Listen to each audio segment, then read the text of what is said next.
Good morning, good afternoon, and good evening. I'm very happy to see you here. I have no idea when you're listening to this, but in the case that you listen to it in the morning, when you are drinking your mug of tears from waking up in the morning because you're like, I got to go to work, or maybe you're at night kind of doing your little skin routine and you're ready for bed and you're listening to this voice. Why are you listening to my scratchy voice before bed? You are going to ruin your circadian rhythm, and I am taking no liability in that. So, welcome to the Sarcastically Optimistic podcast. I am your host, and this podcast is powered by yours truly, Rummel Requerme. I feel like I haven't said my name too many times, but if you are kind of already exhausted and overwhelmed, and maybe at times underwhelmed by me, then I'm not sorry. Good times that we have. I have no idea how people come back to this podcast. I don't think anyone does. But for those of you that are listening, I'm very blessed and grateful to have you here. And I feel like a lot of people need to hear that, that you are very, very, very welcomed and you are very loved. And I feel very loved that you're listening. So welcome to this podcast. Why was this podcast created? And I feel like a lot of people are already tired of me explaining this podcast. And the meaning is evolving a lot. And one thing that's a go-to is that, have you ever felt bouts of loneliness or being stuck or being lost and just having no one to lean on and no one to listen to or have, listen to you? And this podcast was basically a product as a culmination of all of those feelings to clarify that you are not alone in this journey, that you are a beautiful person in your own right, that you're unique. You just have to find ways to express it. And that this journey of self-discovery and self-improvement and all that stuff shouldn't be a journey that should be taken by, one heart. It should be many hearts moving forward together as one unit. And just add this heart for this podcast onto your journey, hopefully. And one, it's to provide you, again, to clarify that you're not alone in this process that you're going through. And then two, there are many, many great books and great people that you always hear about. And I know that, like, oh, I don't have time to read and all that stuff. And like, what? Like, who has time to read Harry Potter? Everyone has time to read Harry Potter. But like all those improvement books that you hear about, like Atomic Habits, James Clear and all those good stuff. And I just want to create this podcast to kind of encapsulate all the good points from all these books that are out there and all these great conversations with people in a fashionable fashion for you to digest, right? Because a lot of us live hectic lives, and the best I can do is kind of dilute all of these big points into an episodic form for you through this podcast. So hopefully that you are, oh my gosh, that's my watch, excuse me. But hopefully that you are taking some sort of benefit from the advices that, again, I'm not creating, I'm just going and jumping off of from all these books, all these conversations with people, and you can utilize it in your own life in your own way. And hopefully will encourage you to, take the step in the direction that you always want to take. And that, again, you are not alone in any sort of way during this entire journey. I am here with you. You are not alone. You are loved in every sort of way. And maybe all of this stuff is just a projection of what I feel like I need to hear. So excuse me for generalizing my own insecurities and experiences and needs. But I love you. You guys are amazing people. You are an amazing person. I want to talk to you as a singular person. Not that to say that you're single, but if you are, I'm just kidding. This is getting creepy now. But welcome to the podcast. This is why it was created. And I want to jump in right into the point. And the point that has come up in the past week or two is being of service. So here's me diving right into the point. So being of service is something that we've clarified, and the immediate thing that comes to mind is volunteering at the homeless shelter or at the soup kitchen, or making a huge monetary contribution to a charity. And I just want to let you know that those aren't the only acts of service, or those aren't the only opportunities that would deem you a servicer of kindness and generosity. That even the littlest things, whether it be talking to someone that really needs someone to talk to, or listening to someone that really wants to let out all of their problems verbally and just needs a pair of ears. Those are also acts of service. So as we're wrapping up this year, and not saying that this is the end of the season, I don't even know if this podcast will take a seasonal form, but as you know, I am a teacher, which is very, very, very scary, knowing that I am I look like I'm 17. But all of us teachers are kind of wrapping up our academic year, right? We're kind of heading into summer. We're all emotionally, spiritually, physically just getting ready for summer. So our year with our students has come to an end, and it's been a wild journey since September or August, whenever you start. And as you know, for those of you that have been through high school or even elementary, that, when coming the end of the year, it gets very emotional, kind of severing your ties with your teacher and kind of maturing forward. But that doesn't mean that any of the memories that you had with this teacher are going to disappear. You're always going to have them. So it has been a very emotional ride for me personally, seeing some of my students graduate, which is just so gratifying to see, and just seeing the level of ambition coming from the freshmen that are going into sophomore year.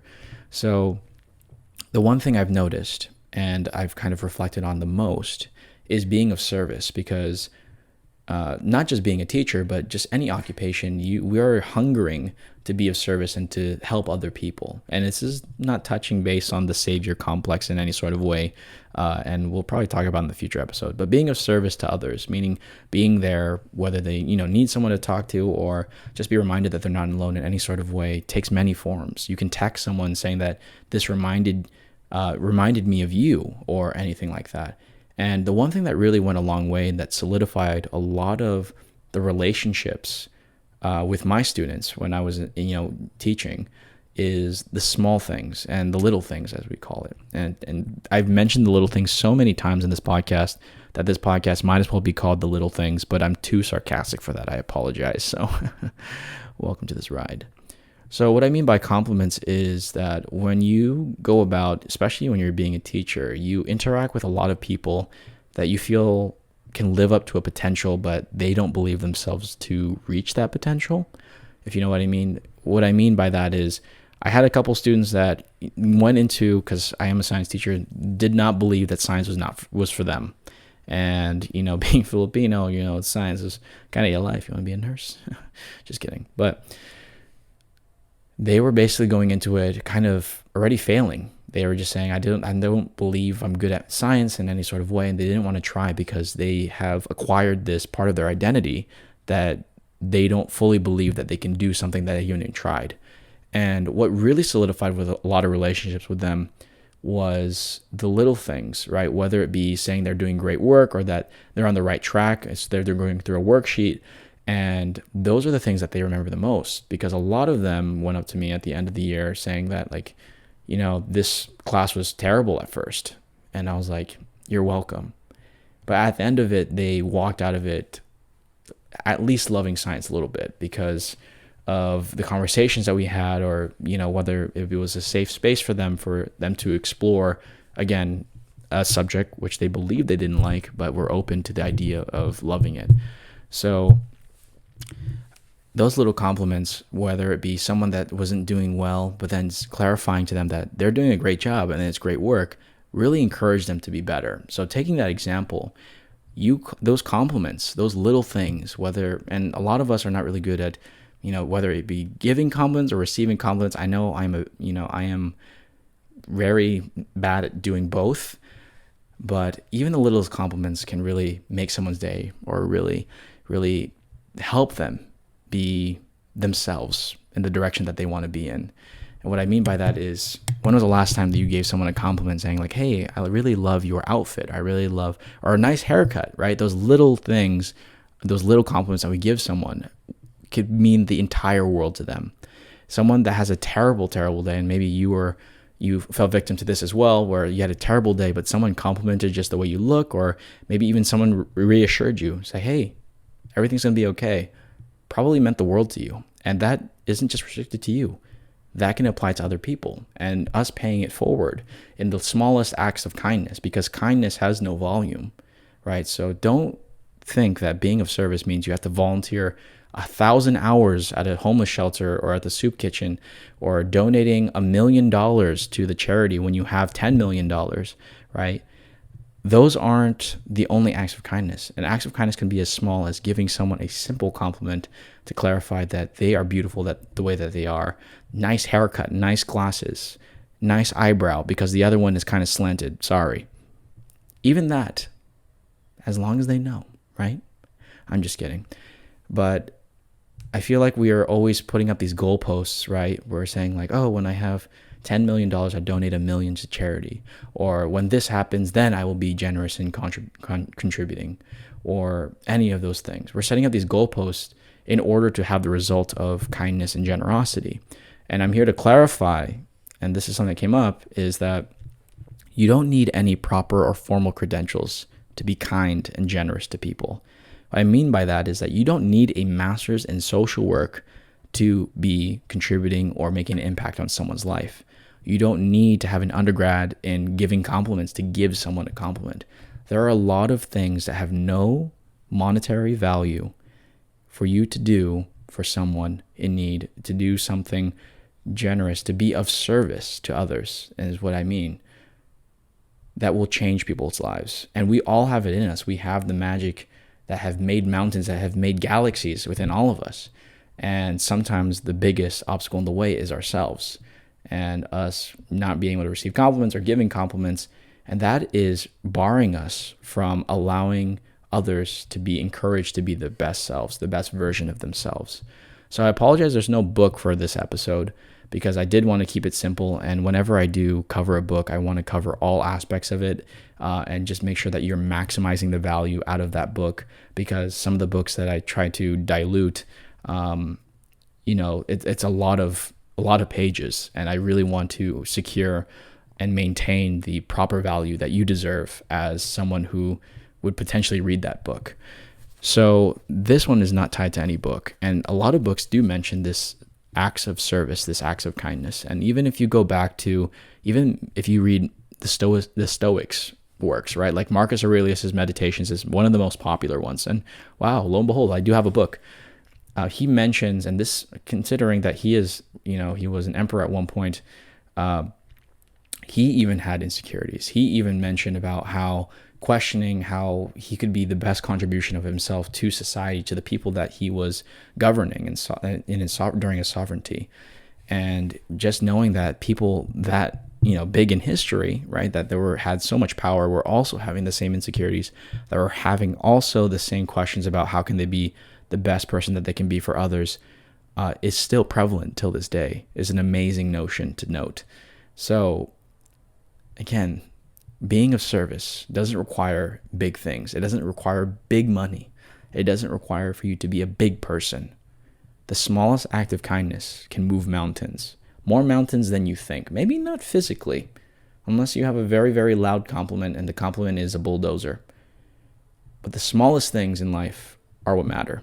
You waking up realizing that you can at least give one compliment a day to someone that maybe you're like, man, that person really needs it. Don't do that. Just be genuine with it. Be kind and generous with whatever you're doing. Be the best version that you can be of yourself, because maybe inadvertently, meaning without intention, maybe you are encouraging someone to be their best selves, that they can go outside and not be afraid of what people have to say about them, because you are the person that complimented, how they look or how they act or the value or impact that they have in your life. Because you, with that small act or that small compliment that you gave them, help them to be the best version of themselves that they can ever dream of. So you should be patting yourself on the back, because you probably have impacted more people than you think. And excuse me. Wow, man, this watch is so noisy. You probably impacted more people than you think. And you are a beautiful person. And I keep saying that. I'm going to keep saying that because it's hard reminding ourselves that we are beautiful people and that we are people of contribution every day. And you are a person of contribution if you allow yourself to be of service to others. You will find the truest happiness not in the amount of bills that are in your wallet. Measure life in the acts of kindness that you facilitate between people. That is the real measurement of life, right? The Seasons of Love from Rent even says, how do you measure 525,600 minutes with love, right? What do those minutes matter if they were not infused with any sort of love? Something to think about. Jonathan Larson is a genius. I'm just saying, you got to watch Rent or Tick, Tick, Boom. So guys, be of service to others. Don't wait, You don't need an undergraduate degree to give someone a compliment. You don't need a master's degree to be there for someone or listen to someone's problems when they need someone the most. You're a beautiful person, and if you're capable and able, please do so, because in this life where it is hectic, it's unpredictable, and especially we're in a pandemic, which makes it even better, right? We need each other at the end of the day. Even if we're angry at someone, forgiveness, everything is necessary for us to move forward. We need to love each other unconditionally, meaning that we don't have to expect something in return of what we're doing. And yeah, being of service doesn't require you any credentials, anything formal. You can do it free of charge. And if you want to put money on it, that's on you. You won't. You're loved, and you should be happy that you're here. It's not gaslighting. I'm happy that you're here. And one thing you should take away from this is, I said it already. You don't need credentials. You do not need credentials. You don't need an undergraduate degrees in kindness. You don't need a master's in generosity to be kind and generous to people that need it the most. And sometimes the people that need it the most, it's very hard to identify, right? Some people are very, very good at hiding it. So give compliments whenever you can, but still remain genuine. Don't try to give 100 compliments. Don't make it a numerical game, right? Saying like, oh, I'm going to have 100 compliments and none of them mean anything. Try to find opportunities where you genuinely appreciate someone's presence. You genuinely really glorify what they're, who they are as people, and keep doing that, because those little things really go a long way for many people. So I love you guys. I hope this episode was okay. This is one of the very few times I did deviate away from books, because I really wanted to maintain how genuine these podcasts are, because this means a lot to me. And hopefully the messages that you're hearing in these podcasts mean a lot to you as much as they do to me. Because again, all this can be a projection of what I'm thinking in my head. But I hope it has the same impact on you as it does on me, because we are surrounded by beautiful opportunities and even more beautiful people. And we have to appreciate the small things, the little things in life. I love you guys. You guys are amazing people. It's a great time being with you. Sarcastically Optimistic. If this really helped you in any sort of way, please share with a friend. I'm not trying to monetize this in any sort of way. I mean, if it does, it's cool. But I really do want to promote that acts of kindness do go a long way. And if any message in any sort of way resonated with you, do share it with someone, because even that can really help.